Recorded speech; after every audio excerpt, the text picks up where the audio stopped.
So, good afternoon, everybody, and I'm welcoming you for our Zoom webinar meeting with a great expert for the healthy nutrition.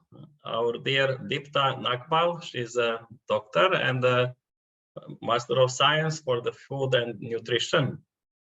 And she has many years of experience working in that field.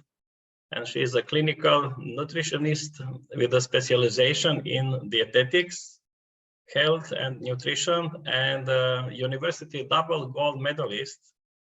And Deepta Nagpal served as a diet counselor to the President of India, former President of India, Dr. APJ Abdul Kalam, along with international athletes, senior army officers, wives of army officers, and she was working as dietarian and nutritionist in elite Indian hospitals like M.SC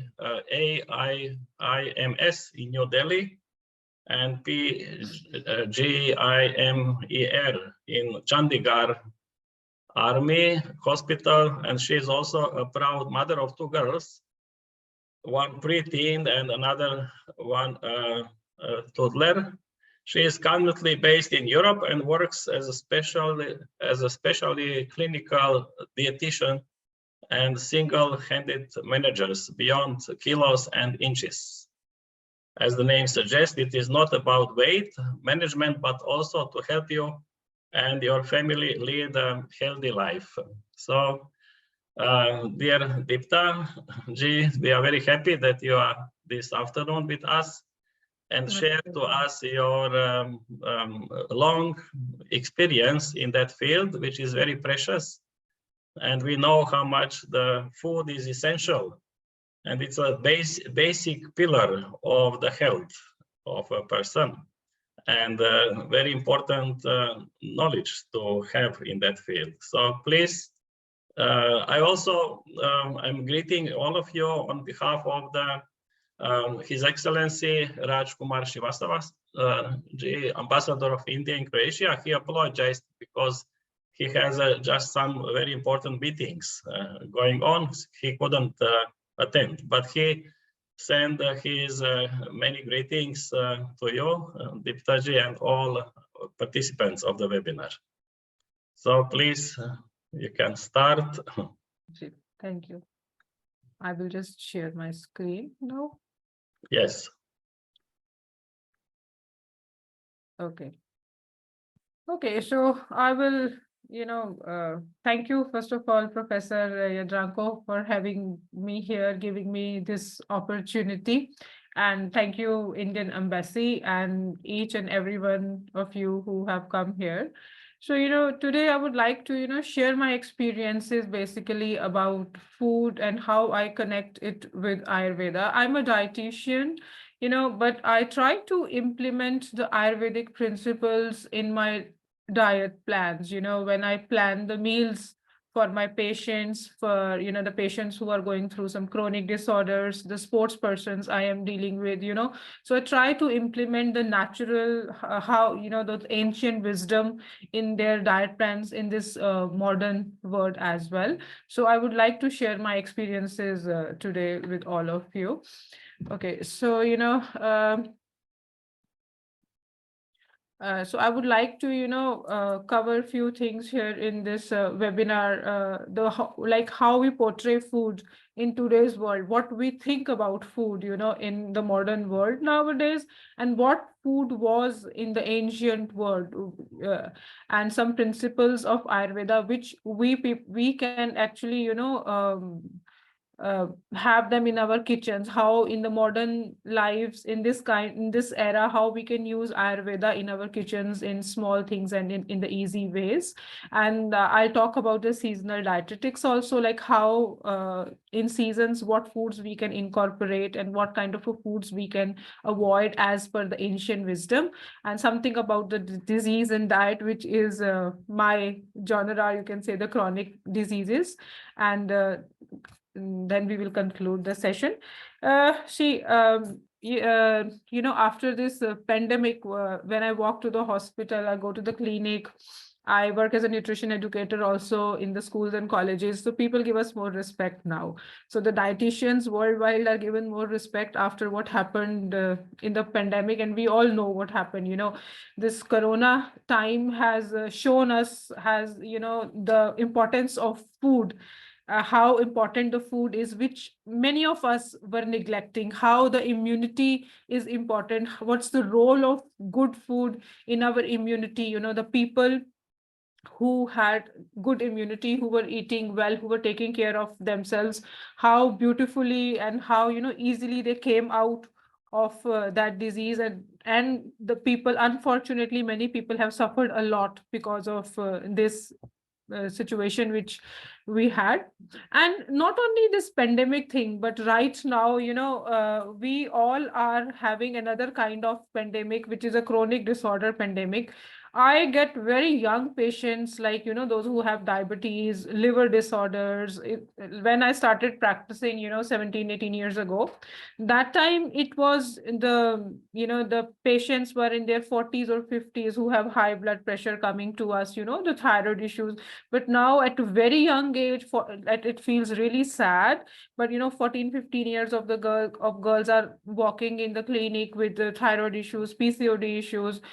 The kids who moved abroad for studying, they don't know cooking, so they started ordering outside, eating outside, and then they develop non-alcoholic fatty liver diseases.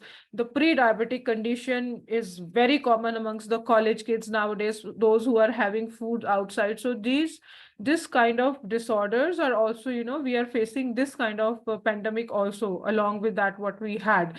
So I will talk about my experiences and what I do. I am practicing dietetics.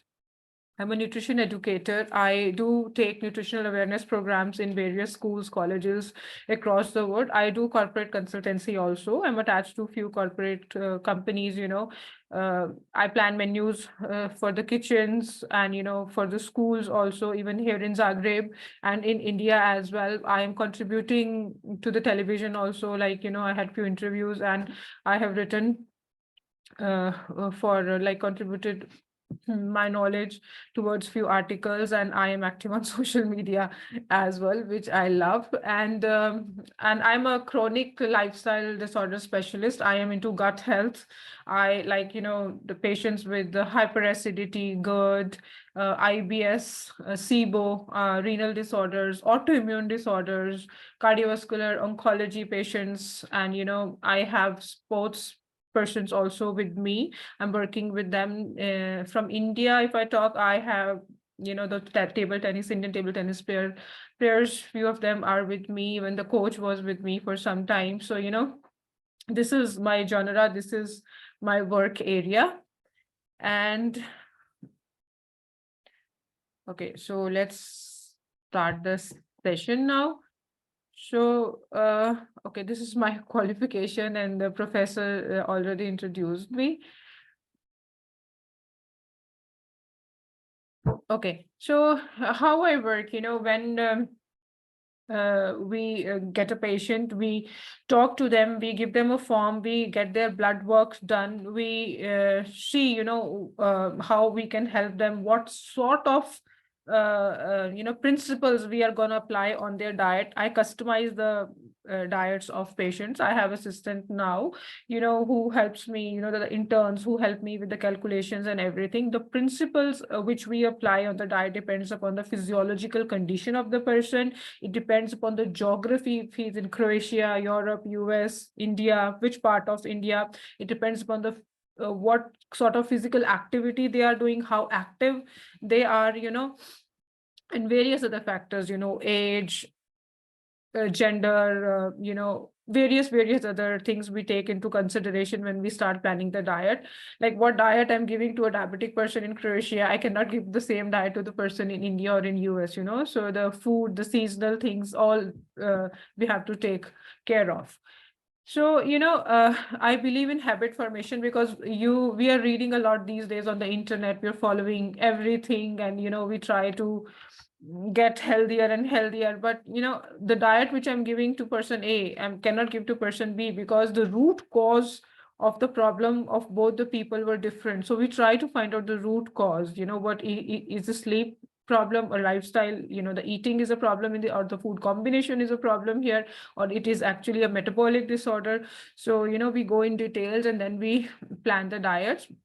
I believe in habit formation changes. When the patient comes to me, my clients come to me, I talk a lot about habits, because when you are with a doctor or a dietitian or an Ayurvedic practitioner, acharyas, you will start doing good. Your body will start behaving better because you're following a certain regime.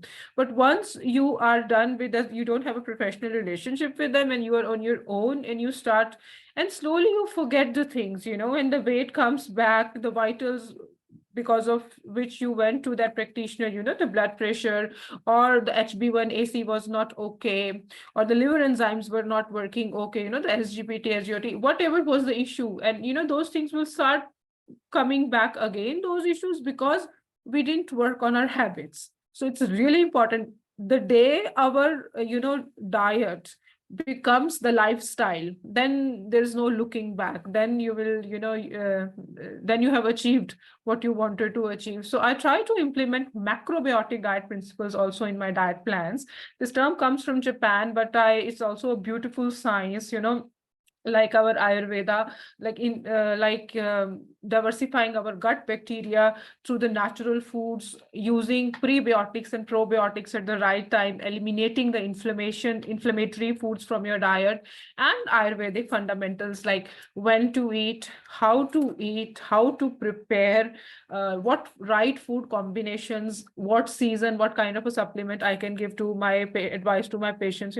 These things I try to implement in my patients' diet plans. Okay, now let's talk about food in today's world.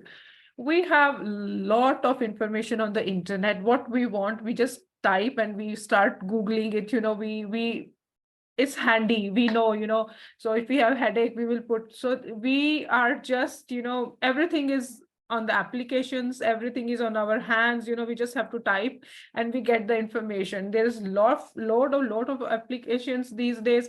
People have become robots. Even the applications are telling them what to eat and what not to eat. There was a era when I was doing my master's, that time, the fats were bad. Then the era came when proteins were God. And then now is the era when fat is God. The carbohydrate you should not take. The carbohydrate has become evil now. Then, people are doing intermittent fasting. They're doing one meal a day. Then some people are saying, okay, now you should eat 6 meals a day. And then some will say 3 meals a day. Then the coffee becomes good one day. And the other, after a few months, the coffee becomes bad. Then the chocolate was then evil. Now the cacao and the chocolate are God. They have a lot of properties. So there is a lot of information and the informations are changing. And we are, jumping from one kind of a fad to another kind of a fad without using, our brains, or without actually giving it a thought, like what sort of impact it can have on our body. We do not listen to our bodies. Food is our biggest enemy these days. People are scared of eating. They have lost the balance. Either they are starving themselves in the name of dieting, or they are eating in the name of party, feasting or fasting. The art of eating, the mindfulness, that sort of satisfaction which we should get through eating a meal, which we are working hard all the time, for getting a nice meal. We have lost that sort of a connection with the food. We want to be thin. We want to look good. The aesthetics are really important these days than taking care of vitals or taking care of body mass composition, and things like that. India is globalizing, like we are becoming urban. Even here in Croatia, we are developing, you know, uh, but and our traditional meals are getting replaced by ready to eat foods, the 2-minute foods, the fast cereals. Though we are losing the roots, we are losing the connection with the traditions, with the ancient wisdom, and we are just running after the new diets which are coming in the market, and new things which are without thinking, or the supplements. If the corona came and someone said turmeric is good, and then we will start popping the turmeric pills without even thinking how it can impact to our body if it is taken beyond a certain limit.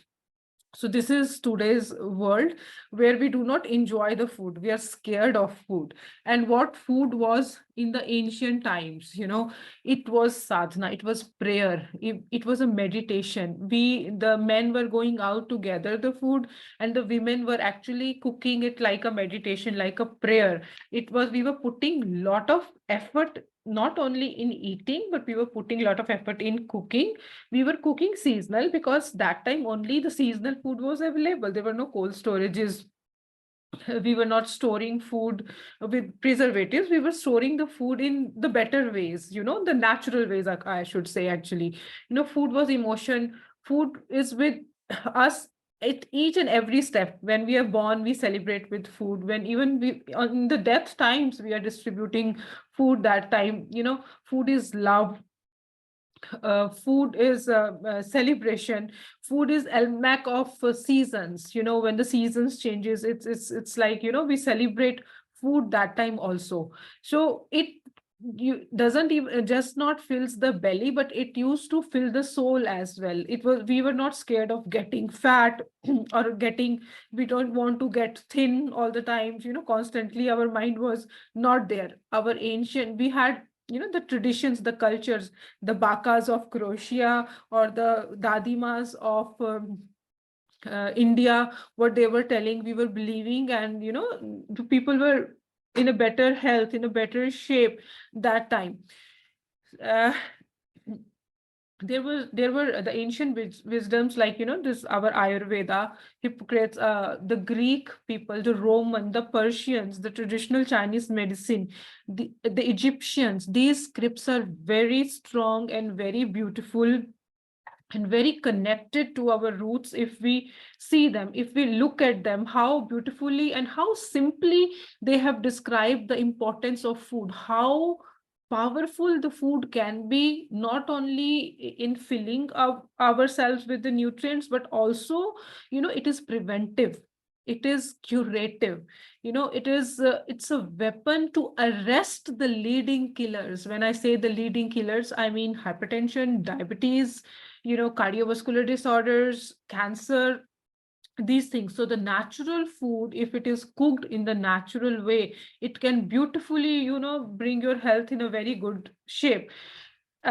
Example, the curry leaves, right? The curry leaves is a superfood now, but it is grown in the backyards in India.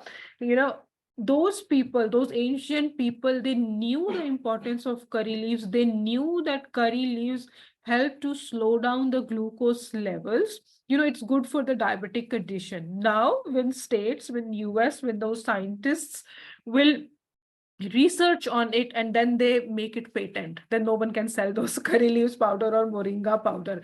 But during the ancient times, the moringa are, we can say, the herbs, the teas, uh, like lavender, which is growing in Croatia also, the chestnuts, uh, various other herbs which are using in the season, the rose hip which we are using these days because it's autumn. So these things were superfoods, but they were not called superfoods because they were local. They were used, and these people, they didn't have any laboratories, they didn't have any research, papers or research labs. They were traveling, they were observing, they were writing the scripts, but they were not wrong. Right, they were not wrong. These things are documented, and now they have been proven right, what sort of wisdom they gave us. But now, when a celebrity dietitian or a very famous doctor comes on the TV and sells the product, then we start buying it more. We have to, see there's a difference between wisdom and a business. So, popping up haldi capsules, the turmeric capsules mindlessly, and putting the haldi every day in your food in a right way, there's a difference. So if a doctor says you should put a haldi in your food at this step, when you are actually, roasting the onions and things like that, no one will say like that. They will say you should have a haldi capsule because they want to sell their capsule. So we have to use our brains, we have to use our wisdom, that is it right to have that? Haldi has a lot of oxalate in it, it can form stones if we overdo it, and any herb on the earth can give you a side effect. So we have to use it seasonally, we have to use according to our doshas, what Ayurveda says, which is like kind of a body we have, and we have to listen to our body when we are using a new type of a food, or we just cannot experiment on ourselves because someone on the television said that this herb is very good for this particular disorder, right? Okay, now what's the Ayurvedic approach, and how I apply in my diets?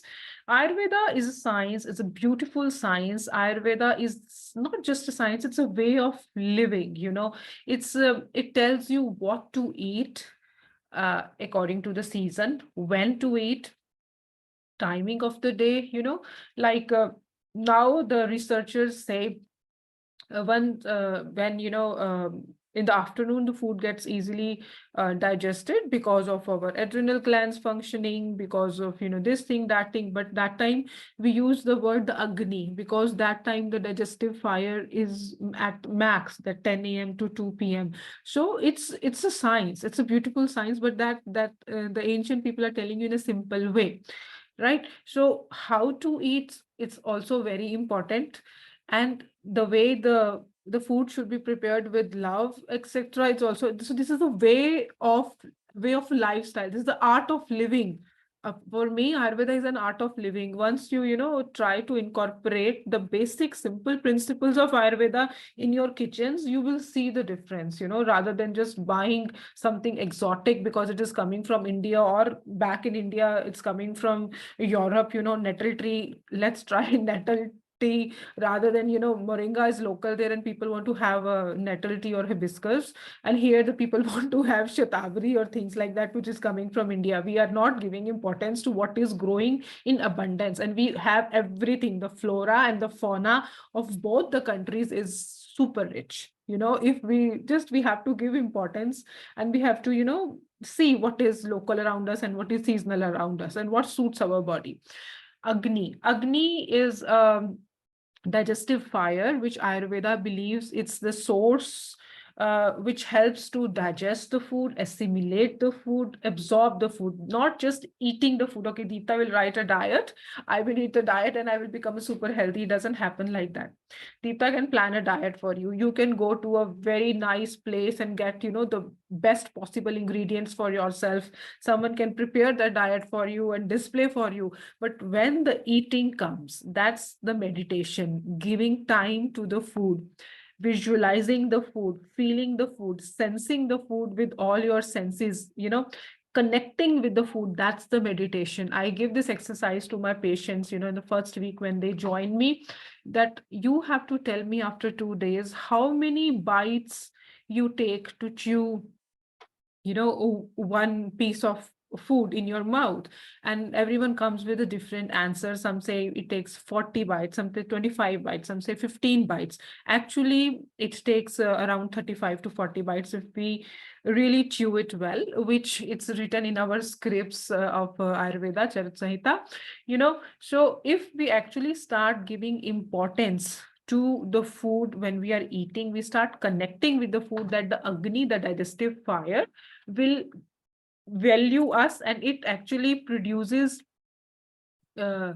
removes the toxins, which is ama, and produces ojas. Ojas is vitality.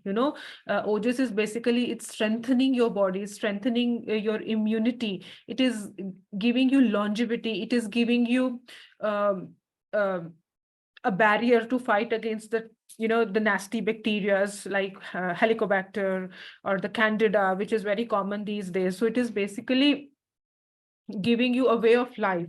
So how to balance that Agni also Ayurveda teaches us, which we will do in the principle. So how to actually, balance the Agni so that it helps us in the digestion, it helps us in absorption and assimilation of the, it's not just I'm popping up, vitamin, calcium, minerals, in the form of a food also, and it will get absorbed. No, the assimilation, absorption, they go through a lot of, it depends upon the age, it depends upon the food combination, it depends upon the season, so those things also Ayurveda teaches us how the food can be absorbed in our body to form ojas, not the ama.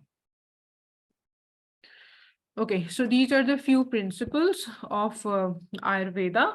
Uh, Eating seasonal, fresh, and local, we all know, but nowadays, everything is available everywhere at every time. But we forget that, a spinach which is lying on your table, you got it. The yesterday and today, 70% of the vitamin C will be lost just by lying on your table. You haven't even cut it yet. So the food go through a lot of nutritional depletion slowly, and the things which are non-seasonal, they lack a lot of nutrients, they're just roughage you are having, basically, especially the frozen ones. So eating fresh is really important because it is more nutrient, and eating seasonal is again important because of the same aspect, and local because it hasn't traveled, so it is more nutritious. Mindfulness, so this is the very important pillar of Ayurveda, like putting your mind, that awareness while you are eating. I tell my gastro patients that when they come with IBS, bloating, especially it starts in the evening for them, SIBO, the small intestinal bacterial overgrowths, the patient with dyspepsia, ulcers, GERD, the which you call GERB in Croatia, the gas reflux issue. When these patients come to me, I tell them the first day, start chewing your food. Only do one exercise today, chew, chew, chew, chew, chew as much as you can. You start chewing your food, start observing your food. Do not eat your food in front of television or in front of your, mobile or any kind of a distraction. Just give time to yourself and your food. Enjoy that time when you are eating the food. We hardly give time. I have spoken this many times on the internet and on the TV, that I did a research with my students, and I sent them to a canteen, and I asked them to observe how many times a person bites the food. They come with the result. Every year we do with them, and they come with the result 7 to 8 maximum times, and they should actually do 32 times minimum. So I tell my patients, once you start chewing your food, your problem of bloating, flatulence, gas will reduce to 50% within 2 days. Just do it. Just try to do it, because we are eating so fast. We are eating in worry. We are eating in hurry. We don't have that connection with the food, and then we don't bite the food. We have big pieces of the food, we're just swallowing, galloping the food. Our salivary amylase is not working, and we have the undigested particles we is in our body, and then there is no assimilation proper, no proper absorption. The food keeps on just stay in large intestine for so long, and then we produce gas, and then we blame the food. This food doesn't suit me, or that food doesn't suit me, but the way of eating is not right. This is really important. And then talking about superfoods, there's nothing called as superfood. The food, every food is good, every food has nutrients. We have to first of all listen to our body. Okay, there are few people who feel gastric after eating those chickpeas or graha, which you call in the beans we call in India rajma, and graha you call in Croatia, because they are very high in fiber. They are called as FODMAP. The foods which are high in FODMAP can produce gas to some people, which is absolutely okay, because as we age, we lack those enzymes to digest those kind of food, and those foods become heavy on our stomach. Those are called high on vata food, and we're not able to digest those foods. Slowly we reduce that kind of a food, and we change the method to cook them. We add few herbs in them, like, ajwain, methi dana, which is fenugreek seeds, and we soak them for a long time to reduce the phytic acid, and then we pressure cooker them, and then we have in the afternoon in small amounts. So these things we do, and we listen to our body. But when you talk about superfoods, everything which is growing locally in abundance, which has more prana, which is close to the nature, is superfood. These foods are called super. The blitva in Croatia is a superfood. Mustard saag in India is superfood. So mustard saag coming to Croatia from India and blitva going to India will not remain superfood when it will travel so long. Right. Okay. And now talk about the six tastes. Ayurveda believes in six tastes: sweet, salt, sour, bitter, astringent, pungent. And it's a really beautiful concept. Adding all six tastes in the meals, all the meals, gives you variety, diversifies your taste, helps in digestion, balances your doshas. Your doshas, Vat, Pit, and Kapha. Vat is the air element, Pit is the fire element and the water element, and Kapha, the smooth one, the earth element. Those we have, like, these are the constituents. We have, every person is made of these constituents. Some have more of Vat, Pit, or some have the combination body. So these tastes, if we add all the six tastes in our meals, it helps to balance our doshas. That totally depends upon, what kind of a pravriti, what kind of constituent that person has. So we add these flavors according to their doshas and their physiological condition when they come to us. Food should be rich in prana, that I explained, that more the natural food is, more it is rich in prana, more antioxidants it will have, more anti-inflammatory value it will have, more nutrients it will have. How to build up your immunity? You have to eat natural. You have to stop opening the packets all the time. You have to eat the food which is coming from farms. You have to eat the food mindfully. You have to try to diversify your food, try to include more variety in your food, to diversify your gut bacteria like lactobacillus, bifidobacterium, saccharomyces, bulradi, these kind of a bacteria. So you get the variety, you add the variety, you diversify your gut bacteria, you gain immunity. You do relaxation activities like yoga or whatever you like, and you sleep well. This is how you build your immunity rather than popping up the supplements. These are the natural ways to build your immunities. Okay, this is about your doshas. So, I'll just give you a brief thing about it. Like sweet, the taste which is sweet is more grounded. The sweet taste is gives you nutrients. It's mainly grains, and it balances the pitta. And the sour taste is basically, it builds up immunity, you can say. It builds up the digestive fire. It aids in digestion, like adding a little bit of pickled fruit or the citrus fruit. Salty food is balances, it it strengthens kapha and pitta. The pungent food, which is like in peppers, chili, in the small amount, it helps to to release those sinuses. It induces sweating. It can actually, strengthen vata and pitta. It can increase the vata and the pitta characteristics. So the people who have issues with pitta, like acidity and all, should avoid these foods. But the people who are high on, the other doshas should add these to balance that. You have to listen to your body or ask the experts, like, Ayurvedic expert, like what kind of body constituent you are, and then you can read about it, and you can listen to your body about it, and you will, and listen to seasonal, you will see the symptoms, like, okay, when the rains come, what sort of symptoms I have. When the how my body behaves with this kind of food, you will know it, what sort of constituent you are, and it will be easier for you to, incorporate those sort of foods in your diet. And stringent is the sixth one. This balances kapha and pitta, and it's but if we increase this sort of a food with the people who form gas these days, which is very common, they will have more gas. So this is the food which should be avoided by the people who have the vata characteristics or the gas characteristics.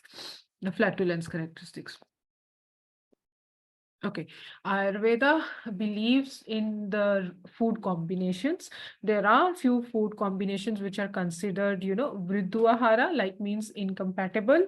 So fish and milk, and in India we very well know, that we should not combine fish and milk. Citrus and milk, it produces oxidative stress in the body. Like very quick example, I'll give you Chyawanprash.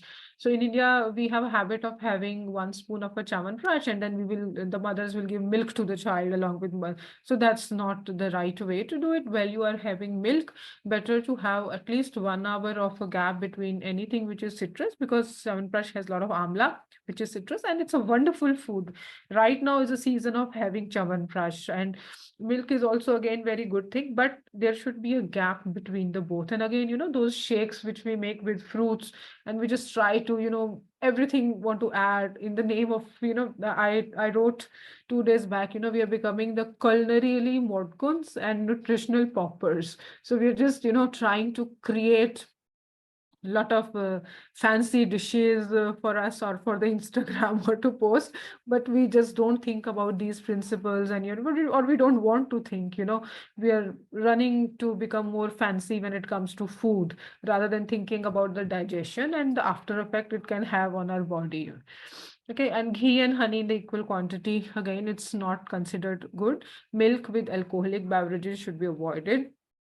Lotus stem and honey, so these are the most common ones. There are many, but these are the most common ones which we should avoid at our homes. Seasonal dietetics. Okay, now this like spring season, like the March period, that time, we have more cough and we have more allergies, right? That's a time when everyone is sneezing, running noses, cough, and that's the time when the kapha dosha comes. That's the time when we should have more astringent and bitter foods, like, radish, methi, karela, the bitter foods, neem. Like I remember when we were small, my mom used to give us few neem leaves here and there, because that was the time when you build up immunity. And that was the time when you should avoid eating sugar. And here I would like to tell the Croatians, when you have the carnival time, fasting, that time you stop eating sugar, you stop eating meat, you stop having alcohol before the Easter, because that's the time to detox. That's the springtime. And in India, that's the time when we call Navratri. So those 9 days, we do not eat meat, we do not eat heavy grains, we do not take alcohol, because as per nature, that's the time we should stop eating sugars, sweets, and move to the bitter foods to detoxify and prepare our bodies to go into summer season. And summer season is a season to have fruits. In Croatia, we have wonderful fruits in summers. In India, we have beautiful mangoes and, pears and things like that. So that's the time to pacify your pitta and eat cold foods. Like when I say cold, I mean the room temperature, not refrigerated. And, to eat more fruits, more sweet fruits. Same with the rainy season. It's rainy season, we have more gas, so the food remains in the food because there's less sun, so the digestive fire becomes slow. So that's the time to avoid the things which are giving you more gas, like, those fibrous cauliflower, cabbage kind of a things, more bland food, dals without chilka would be even better. Dalias, grains like this are beneficial. In the winter season, again, vata is more than two doshas, and milk is good. Sweets are okay in winters, in right amounts. Dates are okay. Winter is a time when we have ghee. Winter is a time when we have sesame seeds. Winter is a time when we prepare things out of jaggery. So this is how, Ayurveda connects season. Ayurveda connects the body constituents. Ayurveda connects how, to how the natural food can help you to build immunity in this season. And if I talk, the opposite in spring season, if I'm having too many sweets, you will notice, for me, spring season is this time when kids come to me, the parents come and they bring their kids because they eat a lot of sweets, and that's the time they get more cough infections. Just first thing I tell them, springtime, give them the natural form. Stop eating those confectionery. More to confectionery you're going to give them springtime, and then they complain pollution, this and that. But actually, that's the time to detox.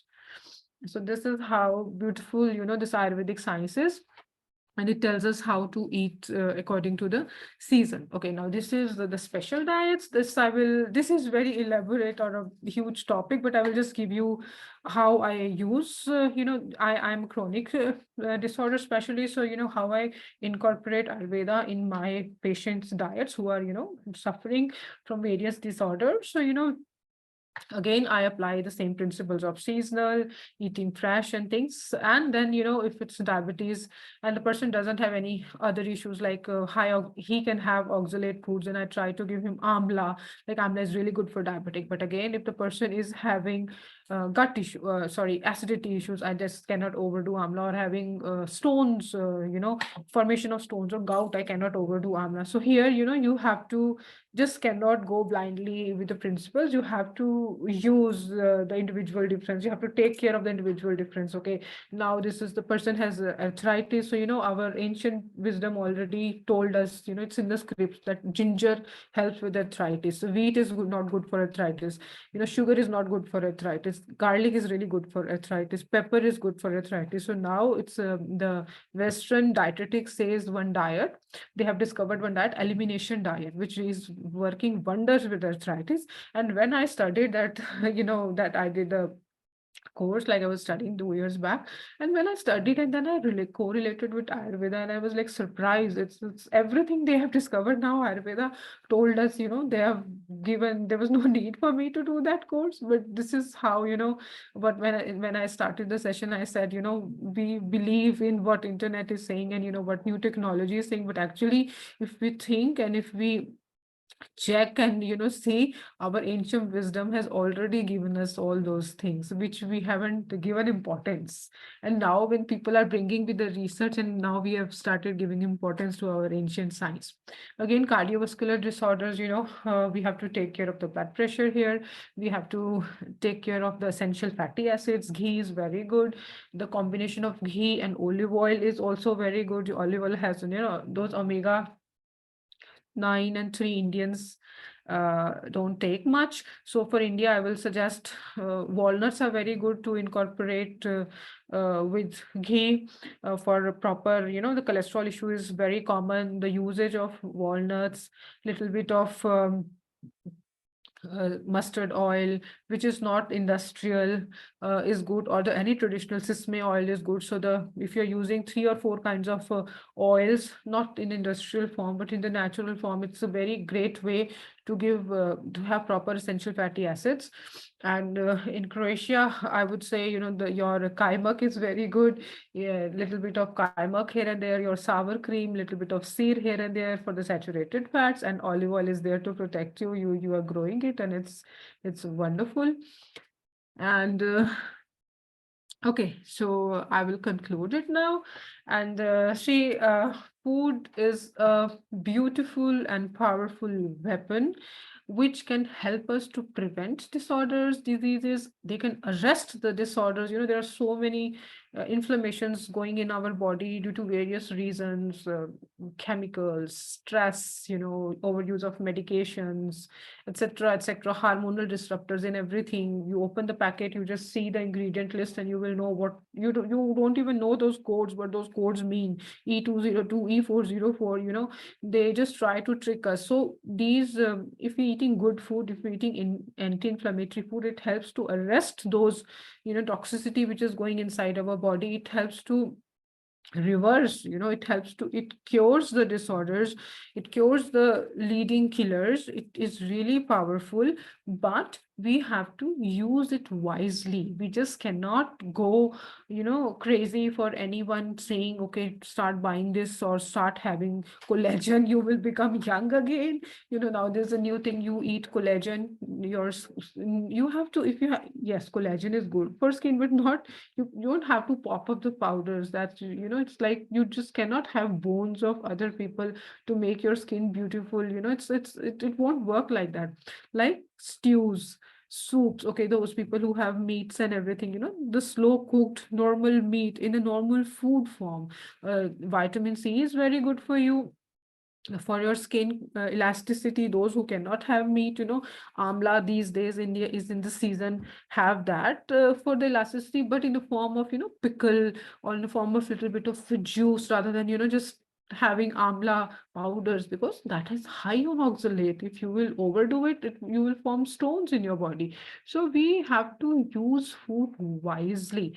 Okay, now talking about supplements, when required, even we prescribe supplements, but when required, not unnecessarily. Supplements are the things which we should take like a medicine if we have a need of that, rather than just in fashion, or just like that someone said. So using the food wisely, using the food seasonally, eating fresh, it's really important. And it's not just apple a day which can keep your doctor away. It's basically a nice home cooked food from the natural ingredients, cooked with love, eaten at the correct time with the right combinations, will keep the doctor away.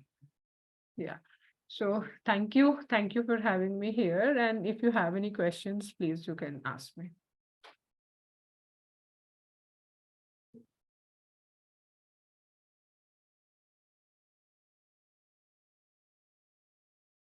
Yes, thank you very much. Thank you very much, Deepta. It was fantastic. And your exposition so comprehensive, from the basic and up to the very practical advices. And it's very nice to remind ourselves that actually nature is giving us what is appropriate for us for every time of the year. It is just growing around us. We don't need to think much. We just go in the nature and collect what is there at a certain season. In the summer, there are more fruits. In the spring, there are fresh leaves coming, which are bitter in taste, and many which are able to be used for eating. And they say one flower, first flower, it's a yellow, a primula vera. This is the Latin, the yellow flower. Yes. And they say that nature gave this flower, the first in the spring, to be used, for the petals from the flower to purify the blood. Yes. And for the root to throw out excess of mucus from the lungs in case of coughing, and the leaves rich with the C vitamin and everything to purify the blood and to detox the body. And just we need to use what nature is giving us. And we need to live more with nature and observing what is around us. This is the beautiful design. And so I would like everybody inviting to ask questions.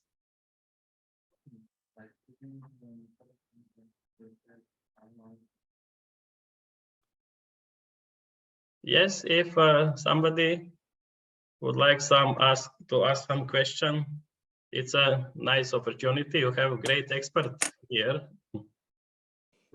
Yes, thank you very much, Dr. Deepta, for very detailed and I would say very sensible. I like your sensible approach to food and everything. But on your slides, I saw a lot of tomatoes. And as far as I know, Ayurveda is not really approving of eating tomatoes, so eating them in a minimal quantities as the other nightshades. So what is your stand on that, please? Thank you. Okay. You will only see tomatoes or avocado on all my slides because that's how the slide has been prepared today. It's itself, I'm technically almost challenged. So, I just took that one slide and I wrote everything there. So nothing in favor with tomato or avocado. So that's just the base. Okay. On tomatoes. Tomatoes again come in spring, start coming in spring, and they stay with us till summer here in Europe. So in India also it's more of a summer fruit, but because of the tropical climate, you get it every time, and they use it a lot in their cuisine. I am also not in very much favor of tomato, overdoing of tomato. But again, if tomato is used wisely in a small proportions, then it's actually beneficial. First of all, it is rich in carotene. Carotene is very powerful antioxidant, anti-aging, anti-cancer. And if carotene is in the cooked form, it is even better to absorb than the raw tomato. So the bakas who are making the tomato sauces and preserving for the winter and using it little bit here and there is better than eating a lot of tomatoes in the soup. Again, tomatoes are high on oxalates. So the people who have kidney issues, the people who have an acidic issue, especially the GERD, tomato is not for them. But the people who don't have any kidney issues or the GERD issues, those people can add tomato for that tangy flavor, for that little bit of adding that sourness in the food. They can use. There is no harm. Rather, the carotenoid is a very nice antioxidant. It will help them. And when I talk about the Indian cuisine, the curries which Indians are using too much of tomatoes, I believe it's not a very good idea. We can incorporate sometimes yogurt in that. We can do without tomatoes using, khaskhas we call in India, poppy seeds, curry base, so sometime using here and there is good, but overdoing of tomato, even I don't believe in that. Thank you very much. There is one question. What is your opinion about the vegan food? Okay. So with my experience, I will tell you, I get a lot of patients who were vegan, and then they come with us with a lot of nutritional deficiencies, which is very obvious because vegan food lacks vitamin B12, vitamin D, and these kind of the nutrients. And then I have been also vegan for 2-3 years, and then I was having a lot of hormonal disruptions, and I had to actually go back to eat a little bit of fish here and there. So, first of all, it totally depends upon person to person. But again, in contrary to this, I had a patient from US. His cholesterol was abnormally high. I had put him on the vegan diet and everything became really good. And then slowly I incorporated good fat in animal form in his diet. Right now also he is with me, but he's taking meat in very small proportions. But I personally, when I see patients' vitals, I am not very happy when I see them after 2-3 years, with the bone density. If they are vegan, if you want to be vegan, then you have to have supplements. Without supplementing yourself, you will go in the nutritional deficiencies. And not only the nutritional deficiencies, once your hormones are not getting proper nutrients, they go out of balance in women especially. So it's very important to take supplements if you are deciding to go vegan. Thank you very much. Yes, I think that today's style of life is more and more food supplements. But if we have a good balanced food, and I can say there are so many this kind of raw food, vegan food, lacto-vegetarian, vegetarian, and all kind of food. But I can say the human food. We should have only one philosophy of a diet which is appropriate to the human being. Yes. And wholesome, different variety of food items which are sattvic, and which can give us a lot of energy, and which are not tamastic, and a lot of toxins and poisons, avoiding that. And because I remember once I was in US, there in New Jersey, I went to one shop. The friends took me of this superfood shop. It's full of boxes with the powders. Yeah. The owner of the shop came, and he was, you know, like a rocket man, hyperactive, totally hyperactive. I asked him that whether he's taking something. Oh yes, I'm taking every day 2 spoons of maca powder, and like this, he's using all these things, and he is making himself crazy, you know, psychically. And I don't know how much his physiology will be able to sustain that. And this is the kind of new age, style of life and the nutrition that you don't need additional powders or superfoods if you have a normal food. New age of eating powders and following the application. Application tells you how much to eat, when to eat, rather than using your own, listening to your own. Yes. So this is very important what you are telling everybody. Just come back to the normal food habits, and to see what is lacking, and then pay more attention into that, and everything is useful. Even what they say, nightshade, you know, this is not to be totally avoided. A little of that is also healthy. It has some purpose. Like right now, I went to Dolat's and I cannot stop myself from buying nightshades because they're really beautiful these days. See, nightshades with arthritis, I'll definitely say, okay, do not have them. Or a patient, if you know, has psoriasis, comes to me, or any autoimmunity, which he's really at a high level, then IG levels are not good, then I stop nightshades. But if person is doing really well, doesn't have any issues, and nightshades at the autumn, having sweet potato, or you know, partisan having in the summer, here and there, it won't harm you anyway. Yeah, I even heard you know, the potato. Yes. Is in Germany even one a clinic where they are healing people from arthritis with the skin of the potato, making the tea from the skin of potato. And they are, you know, improving their walking ability and everything as a therapy. So you never know, there is always so many. Yes. But using common sense, it's very important. This is important. It's most important. Yes. Thank you. So one lady asked about cabbage, that how it's possible, she likes very much eating cabbage, how it is possible to make it more digestible. Okay, so like I mentioned, you know, it's a high FODMAP food, FODMAP. FODMAP is a group of a food which produces more gas in some stomachs, not some, there's many stomachs.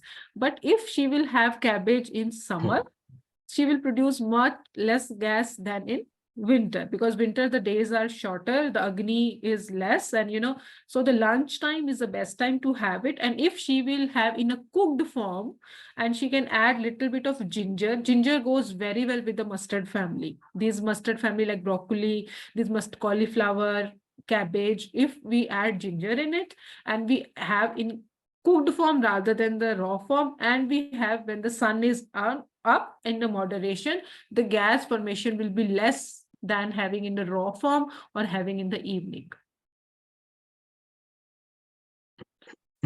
Thank you very much. Thank you. And please, if there are some more questions.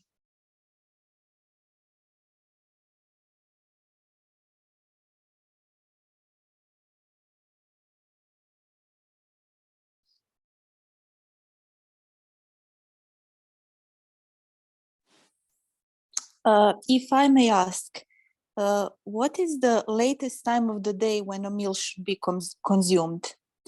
And is there a difference between winter time and summertime? Okay, yeah, I'll answer as per Ayurveda, because the session is as per Ayurveda. See, if I'll talk about dietetics, then there is no time. And dietetics will say you want to start your day, you start your day. When you want to break your fast, you break your fast. But as per Ayurveda, summer and winter definitely varies when it comes to digestion. You can feel it also. Summer, the day starts really, early, and it ends also early. So the dinner time can be, extended a little later also in summer, because we have in Europe, we have actually sun till very late. We can even eat till 7. And in the winter, in this winter time these days, the main meal, it's from 10 a.m. to 2 p.m. the digestion is maximum. So the big meal which you are having, you can have between 10 a.m. and 2 p.m. Whatever you are eating after 2 p.m. when the sun is actually going down, it's it will take time to digest. See, if you eat later in the day and you sleep, the body will be busy in digesting your food. But main thing of sleeping is body should work on healing it. Body should work on repairing it, whatever the wear and tear it has gone through all day. So if you want to give the body the ability to heal, body to repair, then finish your food few hours before you sleep. And the best time to eat in winters, the big meal is between 10 a.m. to 2 p.m. You want to start your day with some nuts or whatever you want to have, you can start any time of the day. But when you want to have a big meal, you can start, you can have between 10 to 2 p.m. It really works well with my patients who have gastric issues.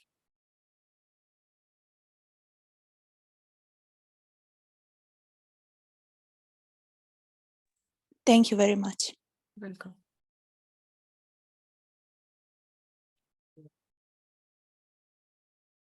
Yes, this is a very good question, because today habit, especially here in the people on the West in Europe, it is eating dinner very late.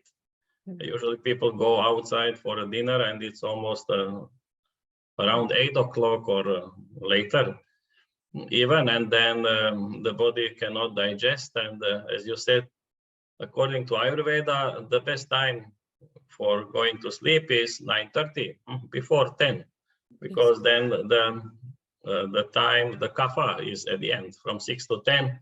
And at the end of kapha, then the body is ready to go into the deep rest state. And if you cross then over 10, 11, then pitta is there. If you are awake at the time of pitta, then you will again want to eat something, you will be hungry.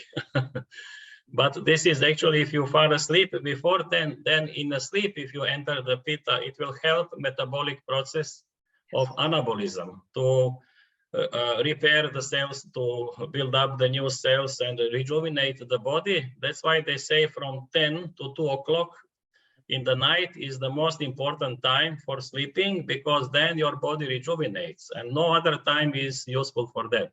The deep sleep. Yes, and then they call this a beauty sleep in the US, because it gives rejuvenation to the body and builds up the body tissue to be strong. They're even eating melatonin for that. Our body will produce melatonin itself if we actually will go in that deep sleep. But in US, every other person is eating melatonin to get that beauty sleep now. Yes. This is the, it's upside down. Yes. So people try to think that our body is totally unintelligent, that it cannot produce anything. And now only the factories are able to produce components which our body needs. So we need to be depending on buying all these things, which your body can do it naturally if you allow it in a normal cycle of routine of the day. The body will create anything you need for that, for its function.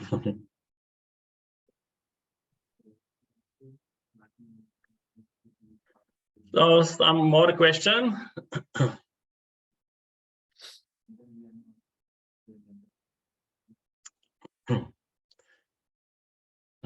Yes. So if there are no more questions, then we once again thank very much Dr. Deepta Nagpal for her beautiful presentation and giving us so much of her knowledge. And also, I am inviting you for the next webinar on 22nd. Will be the same time, 4 o'clock in the afternoon. And our guest will be Ganesh Mohan. He is a yoga teacher and a medical doctor. And he is the son of A.G. Mohan and Indra Mohan from Chennai. They were the main disciples of Sri Krishnamacharya. So then, and his son, their son, so he will be speaking about yoga therapy. The topic will be on the 22nd. So thank you once again very much, everybody, for participation, and see you on the 22nd. See you. Bye. Thank you. Bye. Bye.